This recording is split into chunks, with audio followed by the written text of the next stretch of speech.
Welcome to Turn Writing Fear Around podcast. Simple methods for overcoming your fear and start writing again. I'm Elise Hittinger, and I'm the host for your journey to courage. This is episode 48, Flexibility and Fear. I realized I was getting really stiff in my body, and that feeling of being stiff, I didn't realize how much it impacted me when I'd go to ride. But just the little thoughts as I was, getting on the mounting block and throwing my leg over the horse, it just wasn't as easy as it used to be. And in the back of my mind, there went my little safety protection measure in my head going, you're not as flexible. You're not going to bounce. And it became sort of more and more of a mantra. You're not as flexible. You can't even put on your socks without sitting down. Just all the little things about flexibility. And when I really started to think about it, even riding, when you are posting the trot or when you're cantering, moving with the horse requires flexibility.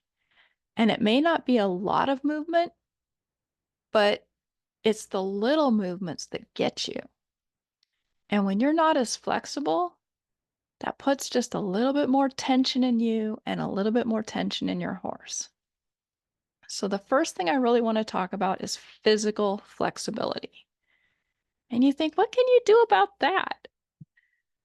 We get stiff as we get old. And I'm here to challenge you and say, no way. It has nothing to do with getting old. It has to do with how we treat our bodies. And so I went on a journey to get healthy. And I am so much healthier now. Physically, I can stand and bring my knee up to my chest on one foot or the other foot, doesn't matter.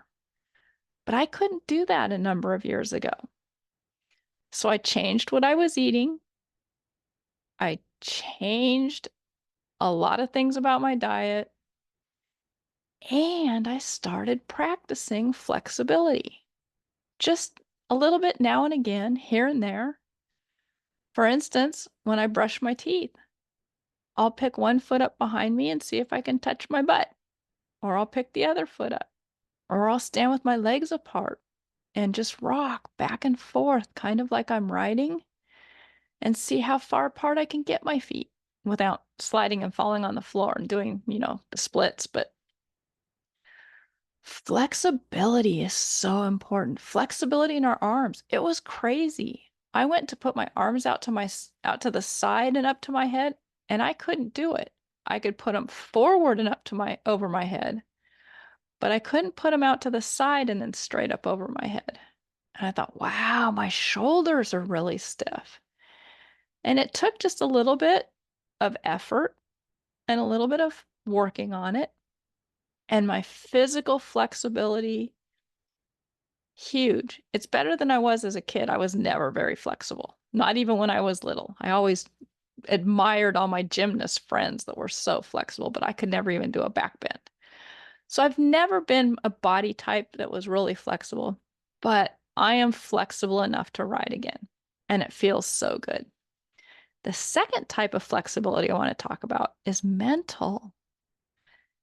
Really think about it. How many times are we not flexible mentally? We may have something happen as we're going to get on our horse, and we think, oh, I'm not getting on today. No way. Or we may go out and think, wow, it's windy today. I'm not getting on. That is not mentally flexible. What if we change things around to say, how can I get on this windy day? Hey, maybe I could grab my husband to walk the horse for me. That works. Nobody said you have to do it without somebody leading your horse. Changing your mental flexibility around to how can I opens up a million possibilities. Whereas when you say I can't or I won't, or it's too windy, that shuts down all possibilities. It robs you. It robs you and your horse. There are no possibilities. You have completely squashed all the flexibility. There's none. So open up your mental flexibility. How can I? How can I? Makes you very, very flexible mentally. And then when you put those two together, how can I mentally and flexible in your body, able to move? Ah, you will feel like riding again. If you've enjoyed this, I'd like to offer you a hypnotherapy session. And this sounds crazy, but a flexible mind, you can have help with a hypnotherapy session. It actually can help your subconscious open up and see other possibilities, even for your physical flexibility. With hypnotherapy, it's just like talking to the bus driver for you as your bus. You know, if your body was a bus and we're saying, hey, excuse me, I want to go to the park today. And the bus driver says, oh, how can I go to the park? So hypnotherapy really is just a tool to allow us to improve mentally, and it allows our mental capacity to improve our physical capacity. Hope you guys have enjoyed this. See you.